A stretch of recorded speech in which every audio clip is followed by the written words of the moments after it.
A pergunta é a seguinte, senadora. Produtores, de todo o país amargam prejuízos incalculáveis por causa da vigência do tabelamento do frete.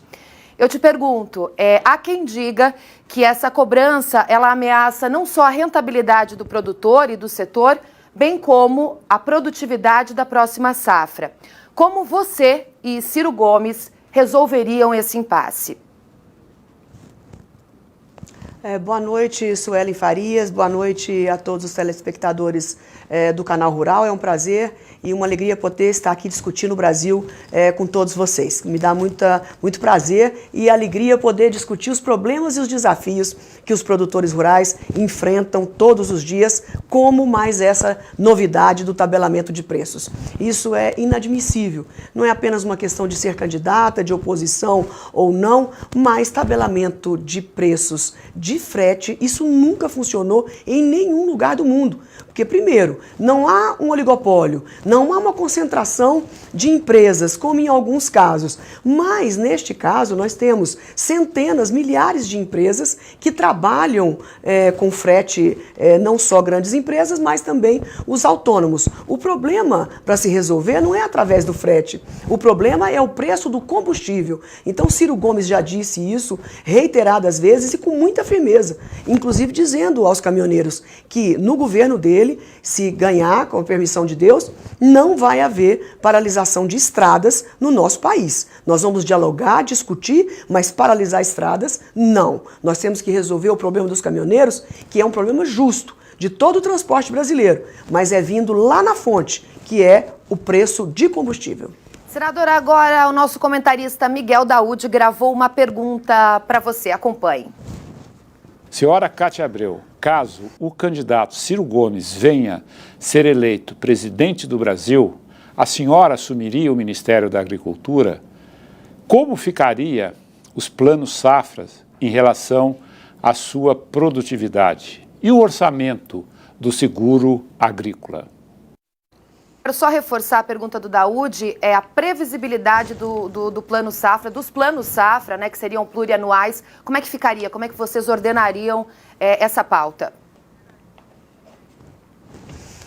Muito obrigada, Miguel Daúde, pela sua pergunta, muito importante para os produtores rurais. E mesmo antes de ser candidata a vice-presidente, Ciro já tinha me convidado já há algum tempo para escrever o plano de negócios, o plano de governo na área da agropecuária, desde a agricultura familiar até o agronegócio, também incluindo a questão da logística e mercado internacional. Então, nós discutimos muito sobre todos esses temas que você coloca aqui.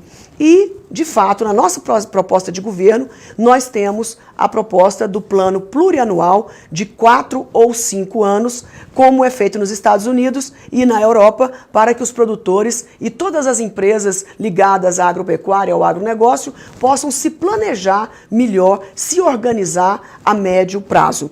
E com relação ao seguro agrícola, nós temos uma proposta ousada, que inclusive protocolei um projeto de lei no Senado, antecipando isso bem antes dessa candidatura, no sentido de que nós possamos unir no Tesouro todos os recursos subvencionados do governo federal. A parte do seguro fica no mapa e as demais subvenções ficam no Tesouro. Então isso fica difícil para administrar. E se nós juntarmos toda a subvenção num só lugar, nós poderemos ter um aproveitamento melhor dos recursos para a agricultura. Não teremos mais um produtor com 1, 2, 3 tipos de seguro. Não, mas nós juntaremos toda a subvenção, que se for necessária no crédito, nos juros, nós aplicaremos. Se for necessário direto no seguro, nós teremos maior manejo com relação a esses recursos e eles vão se avolumar mais do que o habitual. Quando nós não usamos a subvenção do juro porque a Selic cai, esse recurso volta para o superávit primário e nós não queremos que isso aconteça. Nós queremos que todo esse recurso seja administrado, essa gestão de risco seja aproveitada ou no juro ou no seguro agrícola, que não existe nada mais importante do que isso para os produtores do Brasil. E a senhora senadora aceitaria voltar a ser ministra da Agricultura? Ah, sim. Eu fui ministra da Agricultura e tive um orgulho enorme em ser ministra. Mas neste momento, nós temos que deixar, primeiro, ganharmos as eleições e não ficar nessa tradicional divisão de pedaços do governo antecipadamente. O presidente Ciro Gomes tem capacidade suficiente para conhecer todos os personagens, todas as figuras do Brasil que têm espírito público, que são honradas, honestas, que têm compromisso com o futuro, com a sociedade brasileira. Então nós temos muitas pessoas para colaborar. Eu não pretendo e não quero exigir absolutamente nada. Ser vice-presidente da República, da 8ª economia do mundo, já é uma grande honraria para mim e eu estou muito feliz com essa possibilidade. Quero ajudar em qualquer circunstância.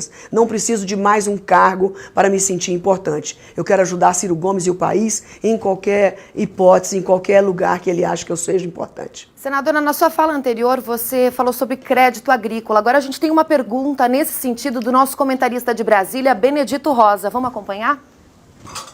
Senhora candidata, o crédito rural a taxa de juros controladas, onde se aplicam os subsídios oficiais, tem diminuído nos últimos governos até atingir o patamar atual da ordem de 30% do total do custeio agropecuário. Candidatos preocupados com o ajuste fiscal e das contas públicas e economistas renomados têm afirmado que esse ajuste é indispensável e que serão necessários de 2 a 3 anos para que haja novos recursos para aplicar em saúde, educação e agricultura. A pergunta: se vossa chapa for eleita, como pretendem tratar a questão do crédito rural subvencionado? E se for para manter ou ampliar, de onde proverão esses recursos? Por favor, senadora, a palavra é sua. Benedito Rosa, um prazer poder encontrá-lo aqui mesmo que à distância, mas você é uma figura extraordinária que já contribuiu muito com a agricultura brasileira.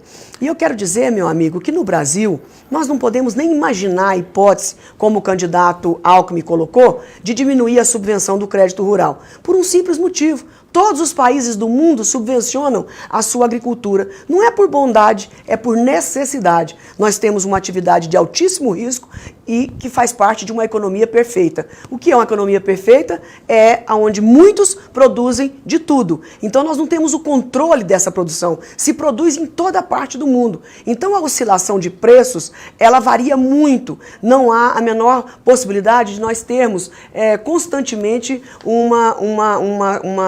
uma certeza do que vai acontecer. E também com relação ao clima, porque também não temos controle sobre isso, da quantidade de chuvas, da quantidade de sol. Então hoje nós temos obrigatoriamente o seguro de clima, mas nós queremos avançar fortemente no seguro de renda. Quando eu digo seguro de renda, não é garantir lucro para o produtor rural. O governo não tem essa obrigação, mas o governo tem a obrigação, numa atividade de altíssimo risco, o governo tem a obrigação de manter os custos de produção deste produtor para que ele não saia do ramo. Nós não queremos fazer uma agricultura sem agricultores. Nós queremos muitos agricultores no campo trabalhando. E a subvenção se faz necessária, é uma exigência. Quem dera nós, se tivéssemos a subvenção pelo menos próximo do que os americanos e os europeus fazem. A nossa subvenção, de fato, é pequena e nós precisamos, então, aumentar o seguro agrícola. Por quê? A lógica é simples. Se eu tenho seguro garantido, subvencionado pelo governo e parte pelo produtor, não vai faltar crédito agrícola sempre e com juros bem mais baixos. Então, quanto menos risco, menor juros. Então, nós temos que persistir e perseguir neste objetivo de chegar ao ápice, a 100% de uma safra segurada a curto e médio prazo. Senadora Cátia Abreu, em 2018 a pecuária brasileira foi altamente prejudicada com embargos como o da Rússia e da China à carne brasileira. No plano de governo de vocês citam a necessidade de fazer acordos comerciais preservando os interesses do Brasil. Como esse plano seria implementado, senadora?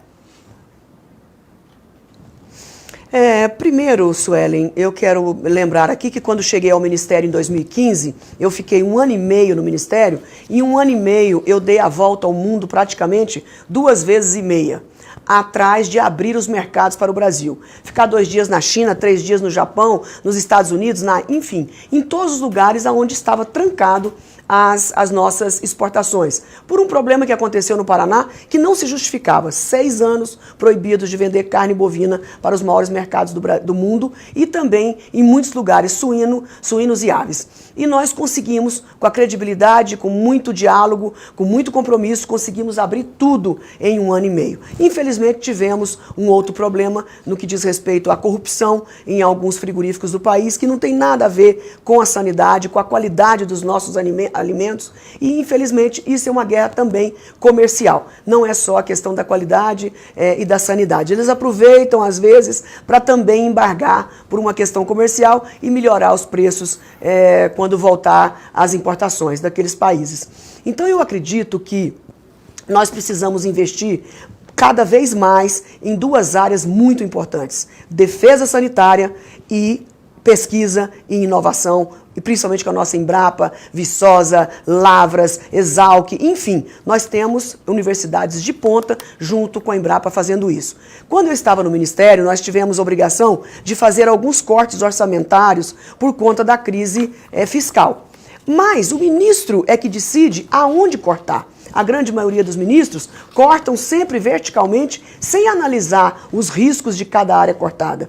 Então, eu sempre chamava a equipe e dizia: separe defesa agropecuária, separe Embrapa e pode fazer o corte aonde quiser. Mas nessas 2 áreas, enquanto eu estive lá, eu não permiti que isso acontecesse. Então isso é básico para que nós possamos ter garantia de mercado lá fora. O segundo ponto, garantido a pesquisa, a inovação e defesa agropecuária, o segundo ponto, de fato, é o Brasil ficar um pouco mais agressivo no que diz respeito aos acordos comerciais. Porque tudo que foi feito até agora foi a custo e obra dos produtores rurais e das traders, das grandes empresas, dos frigoríficos, que conseguiram exportar essa grande quantidade, mesmo sem os acordos comerciais. Só que agora nós chegamos no limite.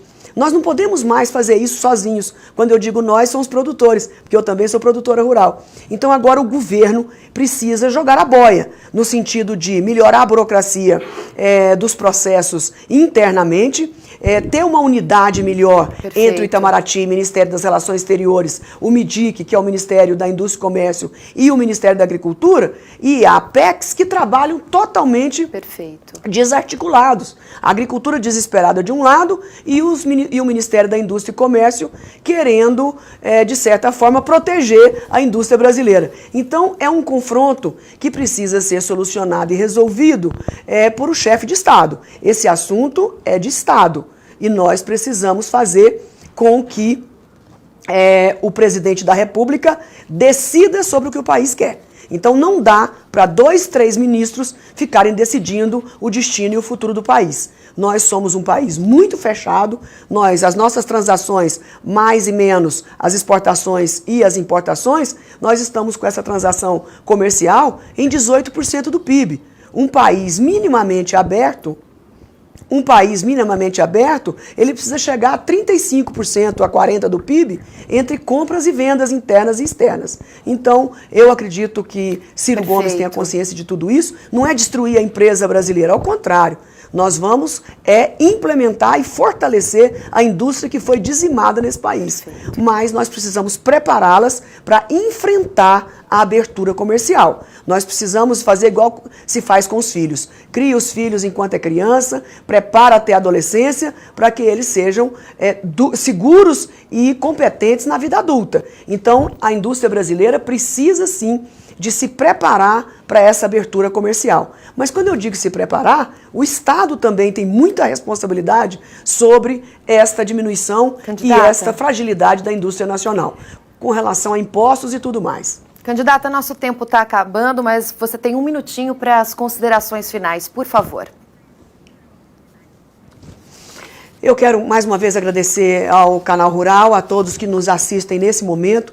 e dizer que Ciro Gomes jamais me convidaria para ser a sua coordenadora do plano de governo na agropecuária se não tivesse com as melhores intenções. Não porque eu seja a melhor do país, absolutamente, mas Ciro Gomes sabe o meu perfil, sabe que eu conheço modestamente o setor, sabe que nós precisamos avançar e eu fui a escolhida para isso muito antes de ser candidata a vice-presidente.